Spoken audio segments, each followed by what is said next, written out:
Hello everyone. Welcome to Confessions Jury, where people put themselves on the spot, waiting for your judgment. Sit comfortably and listen carefully, as you're about to hear today's cases. You hold the hammer and you apply the law. Let us have your verdict down in the comments section. As always, don't forget to subscribe and like the video. Let's head on to our first case. Case 1. Am I the bad person for refusing to go on a second date after my friend set me up with a creep? So, I, 22F, have been super focused on my studies lately, and honestly, dating is the last thing on my mind. I've told my friends multiple times that I'm not interested in dating anyone right now, but my friend Sarah, 23F, just wouldn't let it go. For a little more information, Sarah and I have been friends since middle school. Both of us have been raised by highly traditional families, meaning the man of the house, or men, get to do whatever they please and the woman just has to go along with it. For example, my father has cheated on my mother numerous times, and I've told her to divorce him on multiple occasions, but she says he can do whatever he wants. Our families are very close, and Sarah's always been the model child, more than me, solely because she's very traditional. Ever since I was little, it has been drilled into my head that women are supposed to become wives, then daughters, that I should stay in the kitchen and keep quiet. Sarah's always adhered to all of that. I, on the other hand, have had years and years of fights with my parents because I refused to comply. Sarah never went to college, and I did, much to my parents' disappointment. Sarah's also an amazing liar. Her parents think she's an angel, never doing anything bad.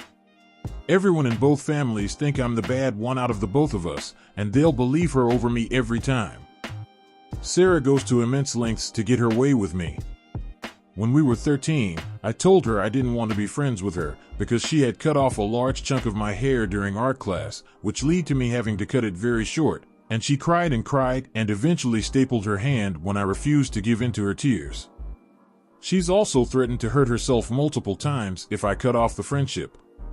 Each time she does something like this, she'll blame it on me, and I'll be thrashed by my parents. I know I should move out, but I'm paying for my own college, and money is really tight, even though I work a part-time job as a teacher. So if I tell my family, I'm afraid they're going to take her side again. And if I cut her off, I'm scared she's going to harm herself. Anyway, she's been trying to set me up with this guy, Jake, 24M, for weeks. I kept saying no, but she was persistent, saying he was perfect for me. Finally, I caved and agreed to go on a date with him last Friday. I figured, what's the worst that could happen? Spoiler alert, a lot.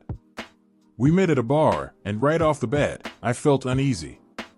Jake was charming enough at first, but as the night went on, he started making comments that made me cringe. Like, he kept talking about how he loved wild girls and how he thought I should let loose more. I tried to steer the conversation elsewhere, but he kept bringing it back to that topic. After a couple of drinks, he suggested we order a round of shots. I told him I wasn't really in the mood to drink heavily, especially since I had a big exam coming up. He laughed it off and said, "Come on, live a little. You can study later." It felt like he was trying to pressure me into drinking more than I wanted, which was a huge red flag. I managed to stick to my guns and only had one more drink. But then things took a turn. He leaned in closer and started whispering things that made me uncomfortable, like how he thought I should just come home with him after the date. I was shocked and said no, very firmly. He didn't take it well. He started to get aggressive, insisting that I was just being uptight and that I needed to stop pretending I didn't want to have fun. At that point, I was done. I told him I was leaving and that I didn't appreciate his behavior. He tried to grab my arm to stop me, but I pulled away and walked out. I felt shaken up and angry, but also relieved to be out of that situation. The next day, I texted Sarah to tell her what happened and that I wouldn't be going out with Jake again. I thought she'd be supportive, but she flipped out. She accused me of being overdramatic and said I was ruining her plans because she thought we'd be a great match. She even said I should give him another chance because he was just a guy being a guy. Now, I'm feeling really conflicted. I know I didn't do anything wrong, but part of me wonders if I should have handled it differently or given him another chance. Am I the bad person for standing up for myself and refusing to go out with him again, even if it upset my friend? What do you guys think? Lay down your ruling in the comments section and let's move on to our next story. Case 2. Am I the bad person for thinking my friend/coworker isn't contributing to my team? Back in April 2024, my work unit was hiring for an analyst position. I decided to send the job posting to a friend of mine. They were ultimately hired in July 2024. Here's some history. We used to be close, but over time, I started feeling like they were using me. I won't get into all the details, but essentially, they had a growing social media following and often reached out for help with things they didn't know how to do, usually without much effort to connect beyond that. It left me feeling taken advantage of. A couple of years ago, we reconnected at a mutual friend's birthday party. I decided to give the friendship another shot, which led to me telling them about the open position in my unit. They were job hunting at the time, and I thought it might be a good fit. For the record, I didn't tell my manager about our connection. They applied and got hired on their own. When I started in this role, there was very little training. It's the kind of job where you learn as you go. That said, the workload isn't overwhelming, and if you make a mistake, you're given constructive feedback rather than being penalized. Early on, I tackled projects using logic and available resources, even if I wasn't sure exactly what I was doing. When my friend started, it became clear that they preferred detailed, step-by-step instructions. They struggled with figuring things out on their own and often said, "I don't know how to do this," instead of attempting to work through it. They asked to shadow me and another coworker, which I thought was a great idea. However, our work isn't very structured. What we do changes daily. The more consistent tasks, like note-taking, monitoring public inquiry emails, and program-related projects, were covered in a resource guide I created before they joined.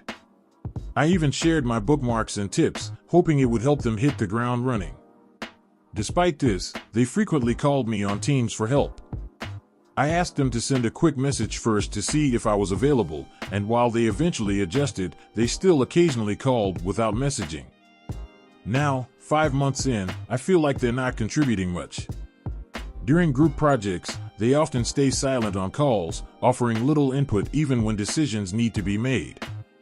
I remember feeling out of my depth when I started, but I still tried my best to contribute and sought feedback when needed.